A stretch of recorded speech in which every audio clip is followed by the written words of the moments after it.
Okay, yesterday we left off at 1861 about the assassination of Abraham Lincoln. So, this is what this book says.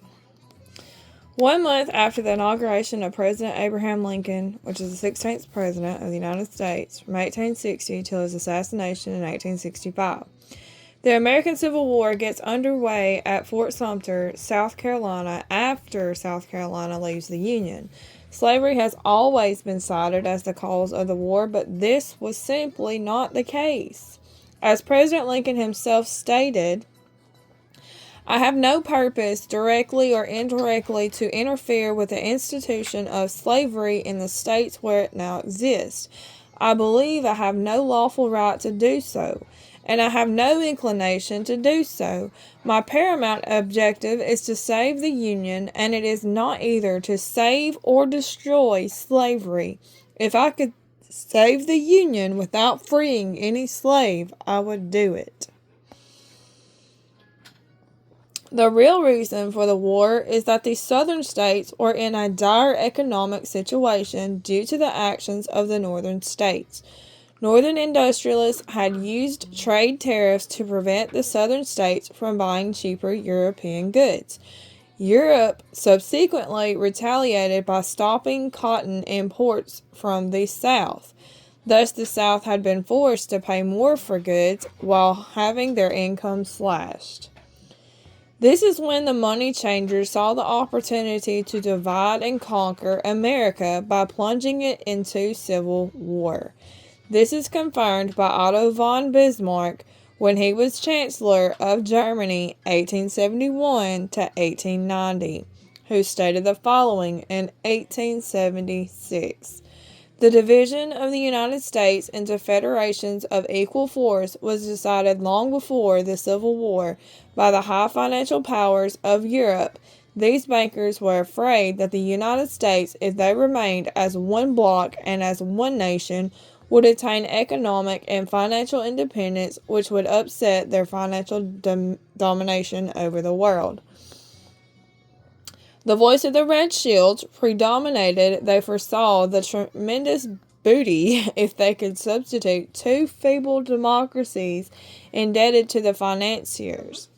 For the vigorous republic, confident and self-providing, therefore they started their emissaries in order to exploit the question of slavery and thus dig an abyss between the two parts of the republic. Indeed, only months after these first shots in South Carolina, the Red Shields loaned Napoleon III of France, the Napoleon of the Battle of Waterloo's nephew, 210 million francs to seize Mexico and then station troops along the southern border of the United States, taking advantage of the American Civil War to return Mexico to colonial rule. This was in violation of the Monroe Doctrine, which was issued by President James Monroe during his 7th annual State of the Union address to Congress in 1823. This doctrine proclaimed the United States' opinion that European powers should no longer colonize the Americas or interfere with the affairs of sovereign nations located in the Americas, such as the United States, Mexico, and others. In return, the United States planned to stay neutral in wars between European powers and in wars between a European power and its colonies. However, if these latter type of wars were to occur in the Americas, the United States would view such action as hostile toward itself. While the French were breaching the Monroe Doctrine in Mexico, the British followed suit by moving 11,000 troops into Canada and positioning them along America's northern border. President Lincoln knew he was in trouble, so he went with his secretary to the Treasury, Salmon P. Chase, to New York to apply for the loans necessary to fund America's defense. The Red Shields had engineered the war to make the Union fail and were not about to save it now, so they instructed their American banks to offer loans at 24% to 36%, President Lincoln declined this as they knew he would and returned to Washington, where he sent for Colonel Dick Taylor of Chicago, who he put in charge of the problem of how he should finance the war.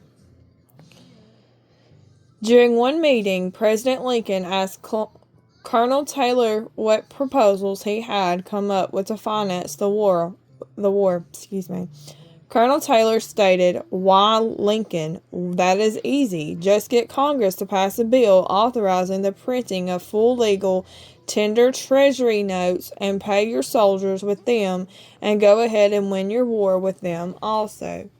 President Lincoln asked Colonel Taylor if the people of the United States would accept the notes, to which Colonel Taylor replied, "The people or anyone else will not have any choice in the matter. If you make them full legal tender, they will have the full sanction of the government and be just as good as any money as Congress is given that express right by the Constitution." 1862. President Lincoln begins the printing of $450 million worth of American currency. These bills are printed in green ink on the reverse side in order to distinguish them from other bills in circulation and are called greenbacks. These are printed at no interest to the federal governments and are used to pay the troops and purchase their supplies. President Lincoln would be the last president to issue debt-free United States notes, and on this subject he states, "The government should create, issue, and circulate all the currency and credit needed to satisfy the spending power of the government and the buying power of consumers. The privilege of creating and issuing money is not only the supreme prerogative of government, but it is in the government's greatest creative opportunity. By the adoption of these principles, the taxpayers will be saved immense sums of interest. Money will cease to be master and become the servant of humanity." He also states, "We gave the people of this republic the greatest blessing they ever had, their own paper money to pay their own debts." That same year, the Times of London illustrates who's pulling its strings when it publishes a story containing the following statement: "If that mischievous financial policy, which had its origin in the North American Republic, should become indurated down to a fixture, then that government will furnish its own money without cost. It will pay off debts and be without a debt. It will have all the money necessary to carry on its commerce. It will become prosperous beyond precedent in the history of civilized governments of the world. The brains and the wealth of all countries will go to North America. That government must be destroyed, or it will destroy every monarchy on the globe." A hazard circular from the Red Shield controlled Bank of England comes to light some years later that provides further information as to why Lincoln's debt-free money, the greenback, had to be stopped. "Slavery is likely to be abolished by the war, power and chattel, slavery destroyed. This I and my Jewish European friends are glad of, for slavery is but the owning of labor and carries with it the care of the laborers, while the European plan led by England is that capital shall control labor by controlling wages. This can be done by controlling the money. The great debt that capitalists will see to it is made out of the war must be used as a means to control the volume of money. To accomplish this, the bonds must be used as a banking basis. We are now waiting for the Secretary of the Treasury to make his recommendation to Congress. It will not do to allow the greenback, as it is called, to circulate as money any length of time, as we cannot control that." In 1863, President Abraham Lincoln discovers the Tsar of Russia, Alexander II, from 1855 to 1881. Has been having problems with the Red Shields as well as he had been refusing their continual attempts to set up a central bank in Russia. The Tsar then gives President Lincoln some unexpected help. The Tsar issues orders that if either England or France actively intervene in the American Civil War and help the South Russia would consider such action a declaration of war and take the side of President Lincoln. To show that he wasn't messing about, he sends part of his Pacific Fleet to port in San Francisco and another part to port in New York. The Red Shield banking house in Naples, Italy, C.M. de Red Shield, closes following the unification of Italy. The Red Shields used one of their own in America, John D. Rockefeller, to form an oil business called Standard Oil, which eventually takes over all of its competition. 1864. President Lincoln is reelected on November 8th, and on November 21st, he writes a friend the following. The money power preys upon the nation in times of peace and conspires against it in times of adversity.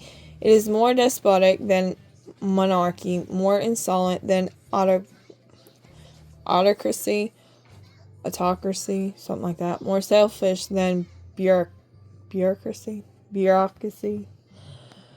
Red Shield agent August Belmont, who by now is the Democratic Party's national chairman, 1860 to 1872, supports General George McClellan as the Democratic nominee to run against President Abraham Lincoln in this year's election.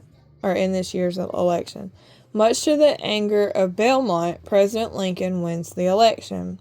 In 1865, in a statement to Congress, President Abraham Lincoln states, I have two great enemies, the Southern Army in front of me and the financial institutions in the rear. Of the two, the one in my rear is my greatest foe.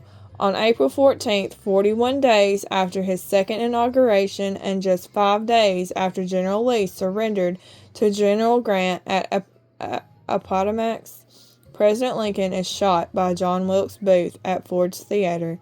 He would later die of his injuries less than 2 months before the end of the American Civil War. More than 70 years later, Booth's granddaughter, Izola Forster, reveals in her book on Booth, this one mad act, that he had been put up to this assassination by powerful interests in Europe, and contrary to reports that Booth was later killed by the American authorities, he actually escaped to Europe and died in Calais at the age of 39. Subsequent allegations that international bankers were responsible for President Lincoln's assassination would be made in the Canadian House of Commons nearly 70 years later in 1934. The person who revealed this was a Canadian attorney, Gerald G. McGeer. He had obtained evidence deleted from the public record provided to him by Secret Service agents at the trial of John Wilkes Booth after Booth's alleged death. McGeer stated that it showed that John Wilkes Booth was a mercenary working for the international bankers. His speech would be reported in an article in the Vancouver Sun dated 2nd May 1934, which stated, Abraham Lincoln, the murdered emancipator of the slaves, was assassinated through the machinations of a group representative of the international bankers who feared the United States President's national credit ambitions. There was only one group in the world at that time who had any reason to desire the death of Lincoln.